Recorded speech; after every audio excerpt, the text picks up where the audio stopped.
Guys, कैसे हो बच्चों आप लोग। हम जानते हैं कि आप स्वस्थ होंगे, मस्त होंगे और अच्छे से पढ़ाई करते होंगे। आप लोगों के लिए मैं जैव प्रक्रम का एक वीडियो पहले से बना चुका हूँ, वो यूट्यूब पर अपलोड है। ठीक है, अब ये उसी का दूसरा वीडियो है।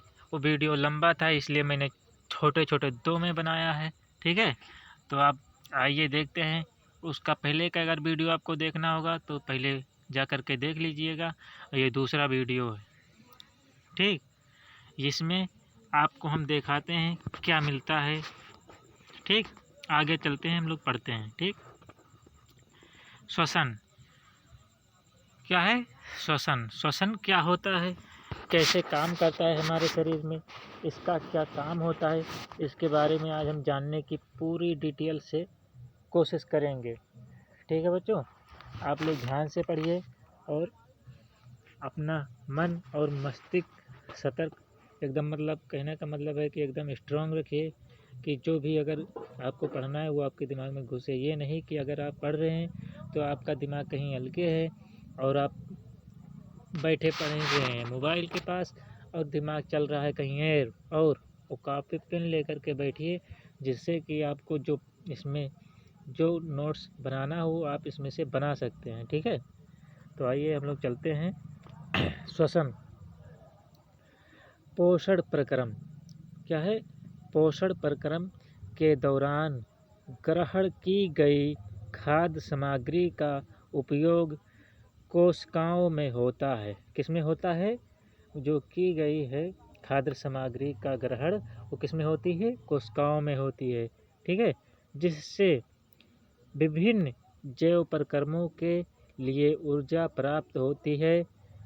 ठीक, जिससे क्या होता है? इसके विभिन्न जैव प्रक्रम के ऊर्जा प्राप्त होते हैं। ठीक है, ऊर्जा उत्पन्न के कारण ऊर्जा उत्पन्न के लिए कोशिकाओं में भोजन के विखंडन को कोशिका श्वसन कहते हैं। क्या कहते हैं? विखंडन को कोशिका श्वसन कहते हैं। ठीक है, आइए इसमें ये जो नीचे दिया है चित्र, इसके द्वारा समझते हैं। ठीक है, विभिन्न पथों द्वारा ग्लूकोज का विखंडन। ठीक, तो ग्लूकोज क्या होता है, कैसे बनता है, इसका काम क्या है, सब इसमें दिया हुआ है। ठीक है, तो आइए हम लोग देखते हैं। तो C6H12O6 ठीक से मिलकर के ऊर्जा प्राय मतलब प्राइवेट ऊर्जा बनता है, प्रायरुपेट। ठीक, कोशिका द्रव्य में C6 कोशिका द्रव्य में होता है। सॉरी बच्चों, आइए हम लोग देखते हैं। ऑक्सीजन की अनुपस्थिति, ऑक्सीजन की अनुपस्थिति, ऑक्सीजन का अभाव और ऑक्सीजन की उपस्थिति। अनुपस्थिति, अभाव और उपस्थिति, ये तीनों अलग अलग। ठीक है, इसमें तीनों अलग अलग हैं। आप इसी रूप से बना लीजिए अपने कॉपी में, तो आपको समझने में आसानी होगी। ठीक है, आप अगर समझ कर पढ़ते हैं तो आपको ज़्यादा नॉलेज होगा, अगर आप रट्टा मारते हैं तो नॉलेज नहीं होने वाला है। आप जैसे 2 लाइन बोलेंगे तब तक आपके दिमाग से हट जाएगा। बोलना होगा और लिखना होगा और दिमाग में आएगा और। ठीक है, तो इन सब चीज़ों को अगर समझना है तो कम से कम आपको रफ बनाना होगा और रफ बना करके उसमें आपको इस चित्र के माध्यम से इस डायग्राम में बनाइए कि जो समझने में आसानी हो, और जो पढ़िए वो ये नहीं कि चिल्ला चिल्ला कर पढ़िए, समझिए केवल उसको। पढ़ने का यही तरीका होता है। आइए हम लोग देखते हैं कि क्या है। ठीक, ऑक्सीजन में, ऑक्सीजन उपस्थिति में मिथेनॉल, ठीक, कार्बोनाइट ऑक्साइड और ऊर्जा जैसी स्टीए किण्वन इसमें मिलता है। ऑक्सीजन की अनुपस्थिति में ऑक्सीजन का अभाव कैसे होता? तो लैक्टिक अम्ल प्लस ऊर्जा हमारी पेशी कोशिका में प्राप्त होती है या मिलती है। कार्बन डाइऑक्साइड का वो जो प्लस जल प्लस ऊर्जा क्या करती है, माइटोकॉन्ड्रिया में उपस्थित होता है। ठीक है। श्वसन क्या करता है, श्वसन के बारे में यहाँ दिया गया है। ठीक है, आइए हम लोग देखते हैं श्वसन। श्वसन वायवीय श्वसन, वायवीय श्वसन जो बाहरी है, अवायवीय, अवायवीय मतलब जो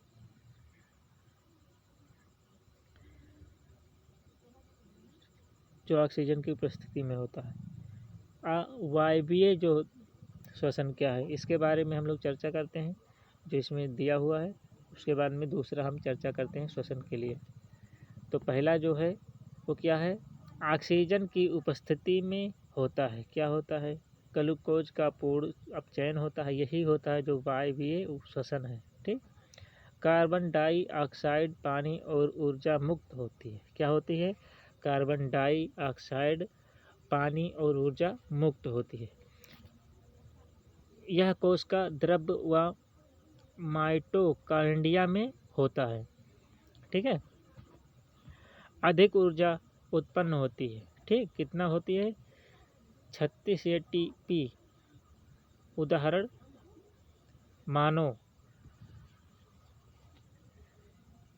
उदाहरण के रूप में मानो दिखाया गया। ठीक है। ऑक्सीजन की उपस्थिति में होता है आवासीय श्वसन। ठीक। ग्लूकोज का अपूर्ण अपचयन होता है, जिसमें एथेनॉल, लैक्टिक अम्ल, कार्बन डाइऑक्साइड और ऊर्जा मुक्त होती है। ठीक है। यह केवल कोशिका द्रव में होता है। और लास्ट वाला है कम ऊर्जा उत्पन्न होता है। ठीक। तो T2ATP उदाहरण इष्ट है।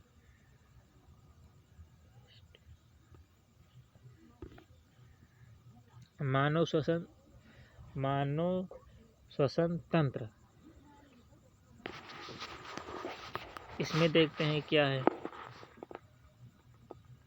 नसादार, कृष्णी, कंठ, श्वसन नली, श्वसनी, श्वसनिका।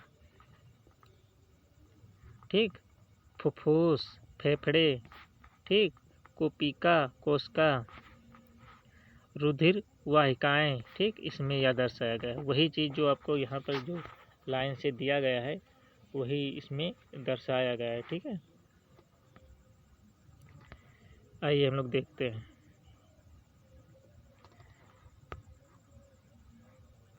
क्या है इसमें। नसाद्वार, जो नाक होता है उसे नसाद्वार कहते हैं। मुख गुहा, जो मुंह होता है। कृष्णी, जो गले के पास होता है। कंठ, जो यहाँ पर होता है, गले से हल्का नीचे होता है। ठीक है। श्वसनी वही से होता है, उसी के पास होता है। यह उपस्थिति वलय, ठीक, यहीं से होती है। फुफ्फुस, यहाँ जो हड्डियाँ होती हैं। ठीक। पसलियाँ, जो नीचे की जो हड्डियाँ होती हैं ये शरीर में, वो होती हैं।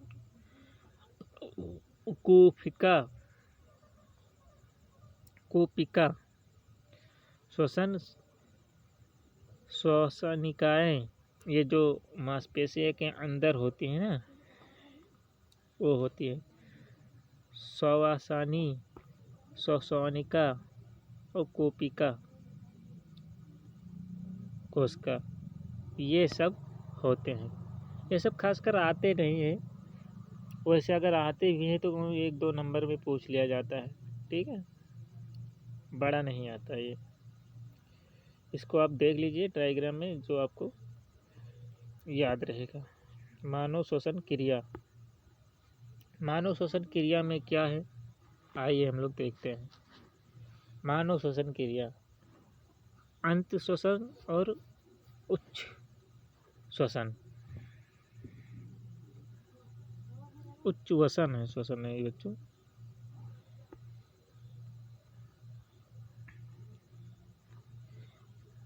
अंत श्वसन के दौरान जो पहला है वृक्षीय गुहा फैलती है। दूसरा है पसलियों से संगलन, जो पसलियाँ होती हैं उनसे संगलन पेशियों सिकुड़ती हैं। क्या करती हैं? पेशियाँ जो होती हैं वो सिकुड़ती रहती हैं। तीसरा जो है वक्ष ऊपर और बाहर की ओर गति करता है। जो वक्ष होता है वो ऊपर और नीचे की ओर गति करता है। गुहा जो में वायु का दाब कम हो जाता है और वायु फेफड़े में भरती है। ये कौन सा है? चौथा। आइए हम लोग इसका देखते हैं। स्वच्छ वसनमय वृक्षीय गुहा अपने मूल आकार में वापसी आ जाती हैं। क्या करते हैं? इसमें जो होता है वो वापसी आ जाती है वृक्ष में। पसलियाँ जो इसमें दिया गया है वही इसमें दिया गया है, लेकिन इसका दूसरा रूप ये है। ठीक है। पसलियों की पेशियाँ स्थित हो जाती हैं। क्या हो जाती हैं? स्थित हो जाती हैं। तीसरा है वक्ष अपने स्थान पर वापस आ जाता है। क्या करता है? आ जाता है। चौथा है गुहा में वायु का दाब बढ़ जाता है और वायु कार्बन डाइऑक्साइड फेफड़े से बाहर हो जाती है। जो सांस लेते हैं तो बढ़ जाती है, फिर छोड़ते हैं तो कम हो जाती है, यही वाली। ठीक। अब आइए उसको डिटेल में समझते हैं कि क्या है यहाँ पर। पहला है अंतःश्वसन, सांस द्वारा वायुमंडल से गैसों को अंदर ले जाना। जैसे सांस हम लिए तो हमारे शरीर में क्या होता है? अंदर जाता है। ठीक, पहला। फिर उच्च श्वसन, फेफड़े से वायु या गैस को बाहर निकालते हैं। जैसे हम लोग जब सांस लिए तो क्या होता है? फूल जाता है, उसके बाद में जब छोड़ते हैं तो एकदम सिकुड़ जाता है। ठीक है। स्थानीय जीव श्वसन के लिए वायुमंडल से ऑक्सीजन का उपयोग करते हैं। जो जीव जल में रहते हैं वह जल में विलेय ऑक्सीजन का उपयोग करते हैं। जो जैसे मान लीजिए कि जो स्थलीय है, जैसे मान लीजिए मानव, पशु, पक्षी, ये क्या है? स्थलीय है। ठीक है।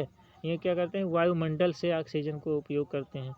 जो जीव जलीय में जल में रहते हैं, जैसे पानी में मछली, मेढक, कछुआ आदि कुछ मतलब मेढक तो दोनों जगह पे रहते हैं, और जो मछली होती है वो मेन पानी में केवल रहती है। ठीक है। तो वो क्या लेते हैं? ऑक्सीजन, विलेय ऑक्सीजन। पानी में भी तो ऑक्सीजन मिलता है। पानी में भी कितना % ऑक्सीजन मिलता है?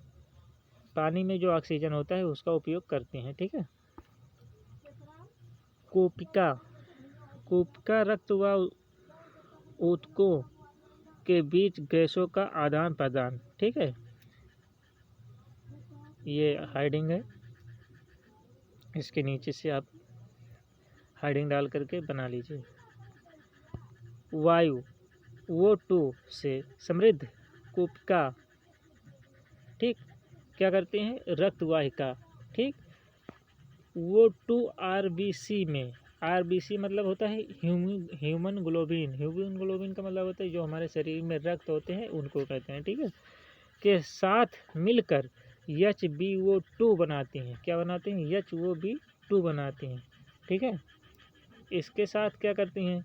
CO2 का उत्पादन, उक्त में ग्लूकोज का ऑक्सीकरण में धमनी द्वारा O2 उपयोग में पहुंचाती हैं। क्या करते हैं? जो धमनी है, जो हमारे अंदर नली है, उसके द्वारा वो क्या करते हैं? अंदर पहुंचाती हैं। ठीक है।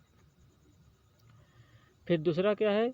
CO2 ऊतकों में से CO2 रक्त वाहिका में। ठीक। फिर CO2 का रक्त में वितरण करती हैं। क्या करते हैं? वितरण करती हैं आपस में। शरीर के अंदर जो जिनका जो कार्य है वो कार्य अपनी करती है। ठीक है। CO2 को मोचन नशादार CO2 का कोशिका कोशिका में विसरण रक्त वाहिका द्वारा कोशिका में विसरण द्वारा बाहर निकालते हैं। उनका क्या काम है? जब अंदर जाता है जो CO2 है वो जब बाहर, फिर उनको अंदर भी बाहर मतलब अंदर से बाहर निकाल देते हैं।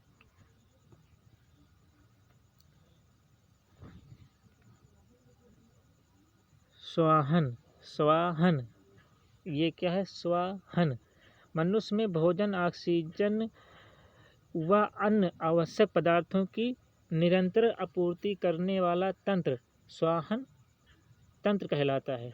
क्या है? स्वाहन तंत्र कहलाता है। जो मनुष्य के अंदर जो ऑक्सीजन की आवश्यकता होती है उसको पूर्ति करने के लिए, ठीक है, स्वाहन तंत्र कहलाता है। भाषा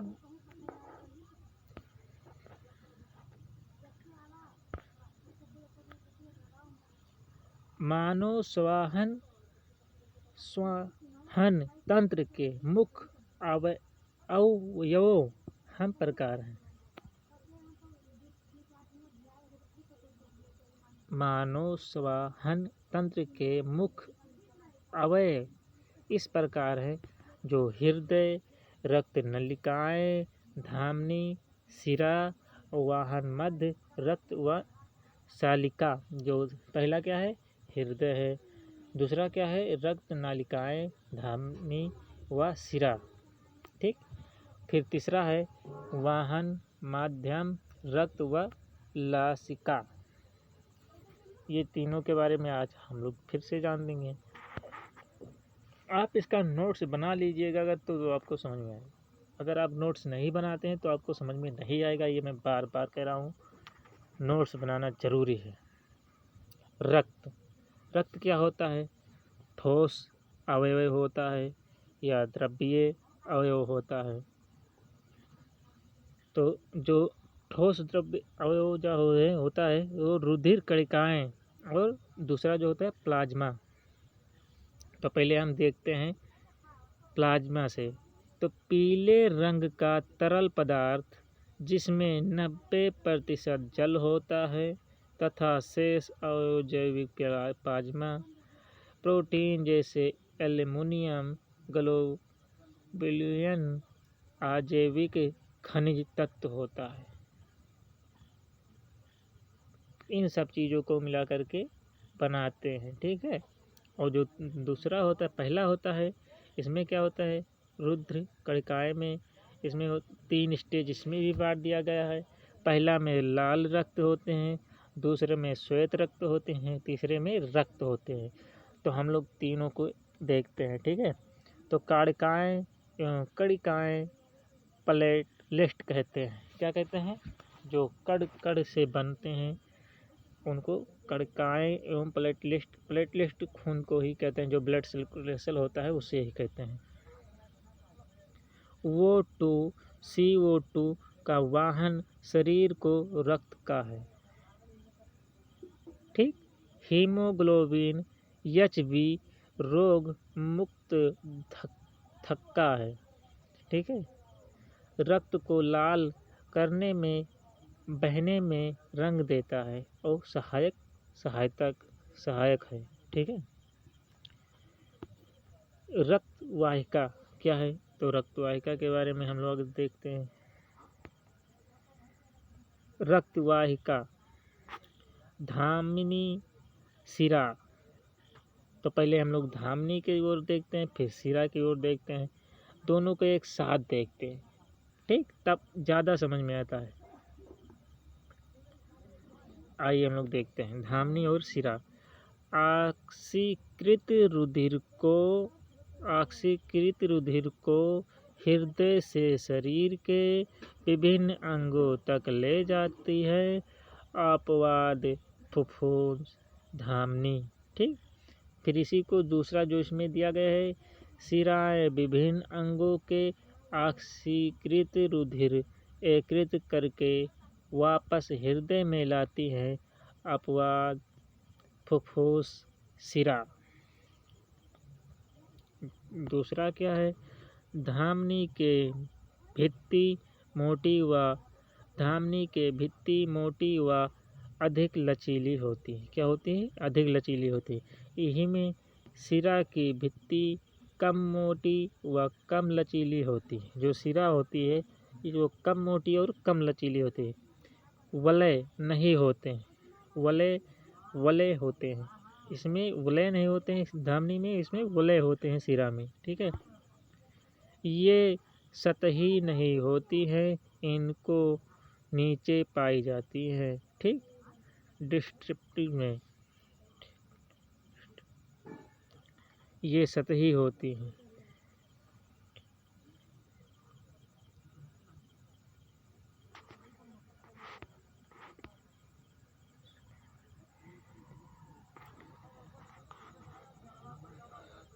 फुफ्फुस फेफड़े, आइए हम लोग देखते हैं क्या फुफ्फुस फेफड़े, इनके बारे में थोड़ा हम लोग चर्चा कर लेते हैं। फुफ्फुस फेफड़े, फुफ्फुसीय धमनी, यहाँ पर देखिए फुफ्फुसीय धमनी वी ऑक्सीजनीकृत रुधिर होते हैं। ठीक, ये दाया बाया अंदिका और अंद्रिका, दाया बाया और नियल और नियल, निलय निलय बच्चों सॉरी निलय निलय निलय निलय हृदय, फुफ्फुसीय सिरा और विष ऑक्सीजनीकृत रुधिर। प्रमुख सिरा, महासिरा, विषाक्रित रुधिर, शरीर के अंग और प्रमुख धमनी, महाधमनी और विऑक्सीजनीकृत रुधिर। आइए हम लोग देखते हैं चित्र के माध्यम से। ठीक, चित्र, मानव शरीर में परिसंचरण दर्शाने के लिए रेखांकित चित्र। ठीक है, जो दर्शाया गया उसके लिए चित्र दिए गए हैं। मानव हृदय एक पंप की तरह होता है। क्या होता है? मानव का जो हृदय होता है वो एक पंप की तरह होता है, जो सारे शरीर में रुधिर का परिसंचरण करता है। दूसरा क्या कहता है? आलिद की अपेक्षा नीलय की पेशीय भित्ति मोटी होती है, क्योंकि नीलय को पूरी शरीर में अधिक रक्तचाप से रुधिर भोजन होता है। जो इसका अधिक रक्तचाप होगा तो इसका भोजन होगा। ठीक है, तो आप लोग इसको देख लीजिए। महाधमनी, महाधमनी ये देख लीजिए, शरीर के ऊपरी भाग से महाशिरा, दाया अलिंद। ठीक, फिर इसमें नीचे दिया हुआ है, सिरे के नीचे भाग से महाशिरा, दाया अलिंद और विभाजित। फफोस धामिनियाँ, फफोस सिराएँ, बाया अलिंद, बाया नियाल। ये सब आप देख सकते हैं। ये सब प्रैक्टिकल में ज़्यादा पूछते हैं और प्रैक्टिकल इसका बनवाते हैं। ठीक है, प्रैक्टिकल का जब समय होता है बायो में हाई स्कूल वालों का, तो इसमें यही ज़्यादा बनवाते हैं। ठीक है, मानव हृदय की अनुप्रस्था काट, मानव हृदय की अनुप्रस्था काट हृदय में स्थित ब्लो रुधिर प्रवाह को उल्टी शिरा में रोकना सुनिश्चित करते हैं। ठीक, लासिका एक तरल उक्त है जो रुधिर प्लाज्मा की तरह ही, लेकिन इसमें अल्प मात्रा में प्रोटीन होते हैं। लासिका वाहन में सहायता करता है। क्या करता है? इसके अल्प मात्रा में प्रोटीन होते हैं, लासिका वाहन में सहायता करता है। ठीक है, पादप में परिवाहन, पादप में परिवाहन जाइलम और फ्लोएम, जाइलम फ्लोएम, ये दो अलग अलग हैं। इस ये परिवाह है, इसके लिए दो अलग अलग निकले हैं। ठीक है,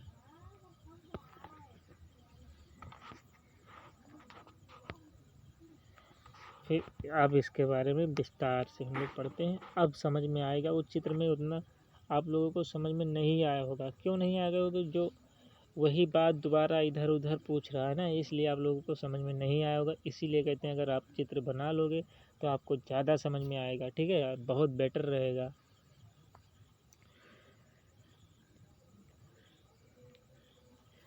जाइलम पादप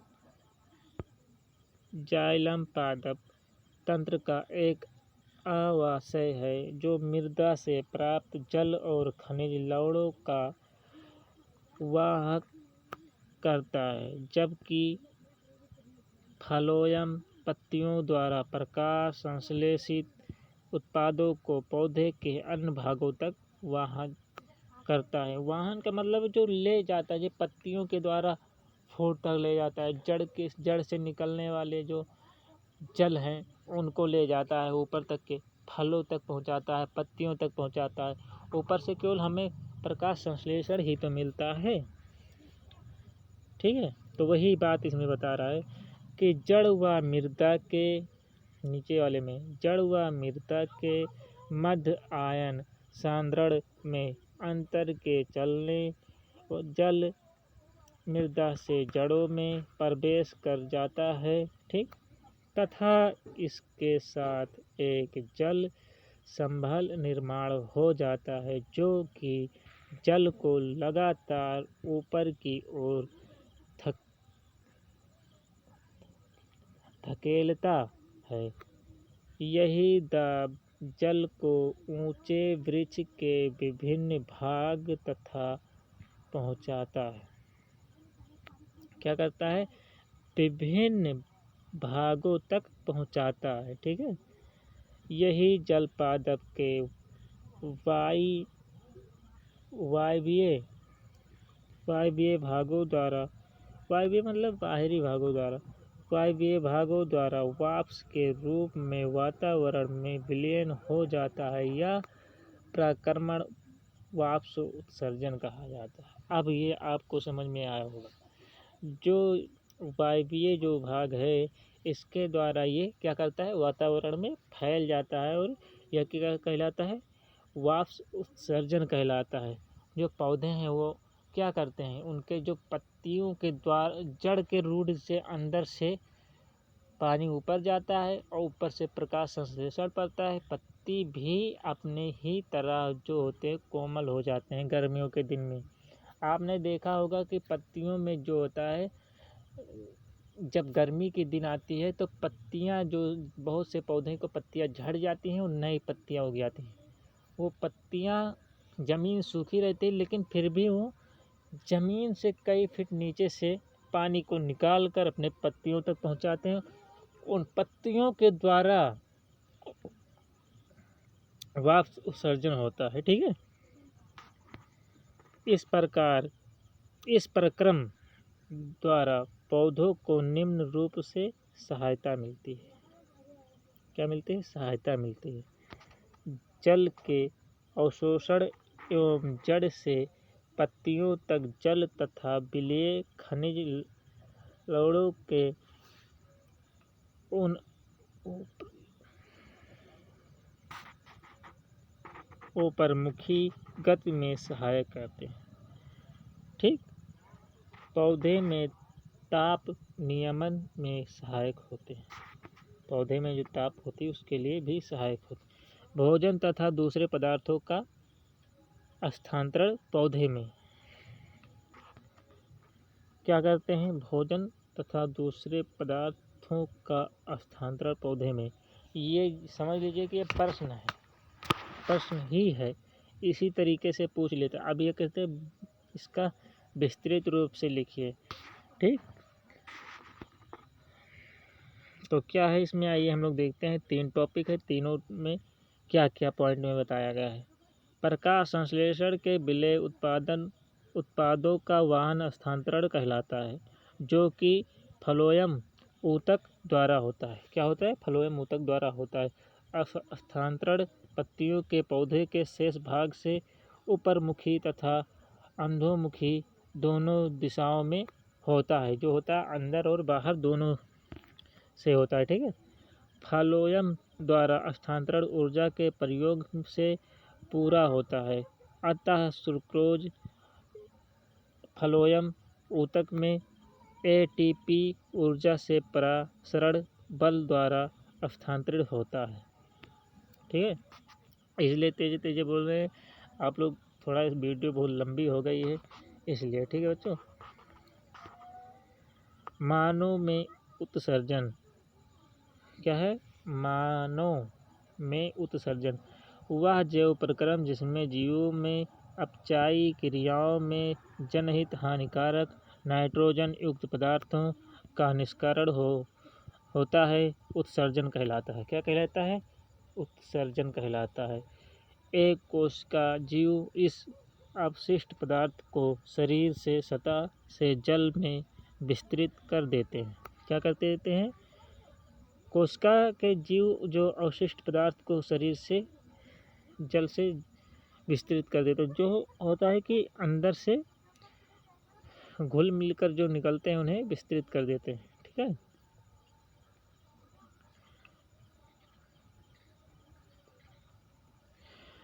मानव उत्सर्जन तंत्र में उपस्थिति अंग निम्न प्रकार के हैं, जैसे एक जोड़ा विकृतियाँ, एक जोड़ा मूत्रवाहिनियाँ, एक मूत्राशय और एक मूत्र मार्ग। ठीक। तो इसमें देख लीजिए, वायु विकृतियाँ धामनी, वायु विकृतियाँ सिरा, महाधामनी, इसमें जो मैं बता रहा हूँ। ठीक है। चित्र वाले में वायु मूत्रवाहिनी और महाशिरा। ठीक। मूत्राशय मूत्र मार्ग शिशन में होते हैं। ठीक। विकृत में मूत्र बनने के बाद मूत्रवाहिनियाँ से होता है, वह मूत्राशय में एकत्र होता है। ठीक है। मूत्र बनने का उद्देश्य रुधिर से वर्ज्य हानिकारक अपशिष्ट पदार्थों का छान कर बाहर निकालता है। जैसे मान लीजिए कि अगर जो होता है वो छान कर जो कचरा होता है या और कोई जो होता है उसे बाहर निकाल देता है। ठीक। विकृत में मूत्र निर्माण प्रक्रिया। विकृत में रचनात्मक व क्रियात्मक इकाई विक्राणु ठीक कहलाती है। विक्राणु के मुख्य भाग इस प्रकार हैं: कोशिका गुच्छा, ग्लोमेरुलस या पत्ती भित्ति वाला रुधिर कोशिका का गुच्छा होता है। ठीक है। बोम सपुष्ट नालिकाकार भाग और संग्रहक वाहिनियाँ होती है। ठीक है।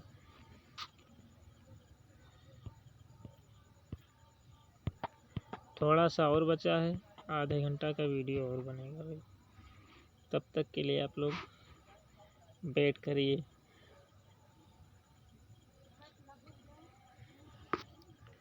विकृत में उत्सर्जन क्रियाएं। चित्र को आप लोग देख लीजिए, इसको रोक करके वीडियो बना लीजिएगा। इसको बनाएंगे तो बहुत टाइम लग जाएगा, बहुत बड़ा वीडियो हो गया वैसे ही। ठीक। हम चलते हैं केवल टॉपिक पर। विक्राणु की रचना। कोशिका गुच्छा निशायांत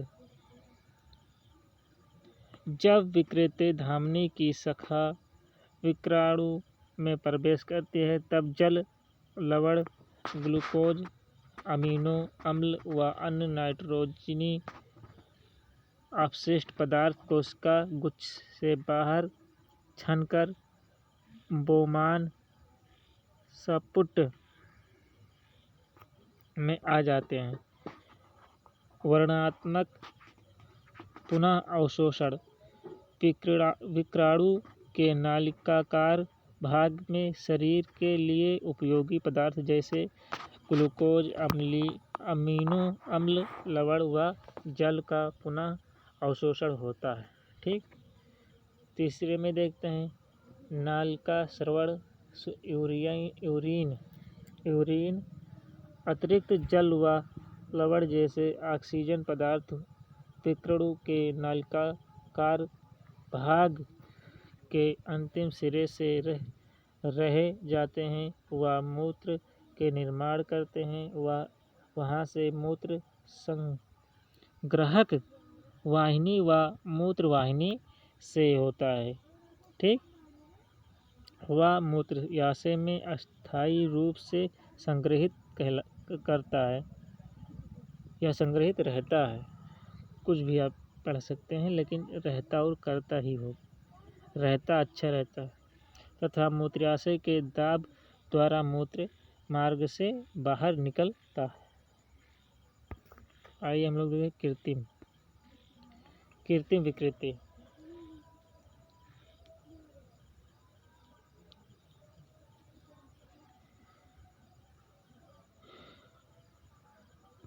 कृत्रिम विकृति अपवाहन यह एक ऐसी युक्ति जिसके द्वारा रोगियों के रुधिर में से कृत्रिम विकृति की मदद से नाइट्रोजन युक्त अवशिष्ट पदार्थों का निष्कासन किया जाता है। क्या किया जाता है? जो अवशिष्ट पदार्थ होते हैं उनके इसके कृत्रिम विकृति की मदद के से नाइट्रोजन युक्त अवशिष्ट पदार्थों को निकासित किया जाता है, इसको निकाल दिया जाता है। ठीक है। प्रायः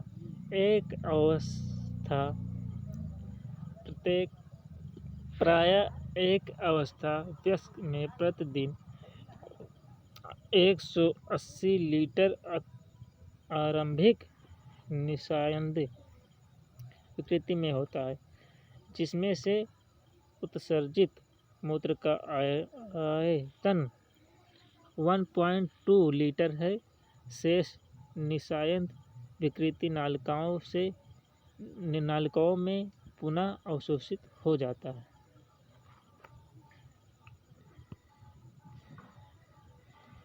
पादप में उत्सर्जन। वाष्प उत्सर्जन प्रक्रिया द्वारा पादप अतिरिक्त जल से छुटकारा पाते हैं। क्या पाते हैं? छुटकारा पाते हैं। बहुत से पादप अवशिष्ट पदार्थ कोशिकाएं अतिरिक्त में संचालित रहते हैं। तीसरा है अन्य अवशिष्ट पदार्थ उत्पादन रेजिन तथा गोंद के रूप में पुराने जाइलम में संचालित रहते हैं। चौथा है पादप कुछ अवशिष्ट पदार्थों को अपने आसपास मृदा में उत्सर्जित करते हैं। ठीक, तो आप लोग को समझ में आया होगा। ठीक है, आप लोग को समझ में आया होगा यह वीडियो। आप लोग लाइक करिए, शेयर करिए, कमेंट करिए जो आपको समझ में नहीं आया है। ठीक है, उसके लिए मैं बताने की कोशिश करूँगा जो आपको समझ में नहीं आया होगा। ठीक है, और इस वीडियो को लाइक और शेयर करिए, अपने दोस्तों के साथ करिए जो इस समय हाई स्कूल में पढ़ रहे हैं या हाई स्कूल में आने वाले हैं। उन लोगों को भी ये वीडियो शेयर करिए, कमेंट करिए। ठीक, और सब्सक्राइब करना ना भूलें। ठीक है दोस्तों, तो थैंक यू।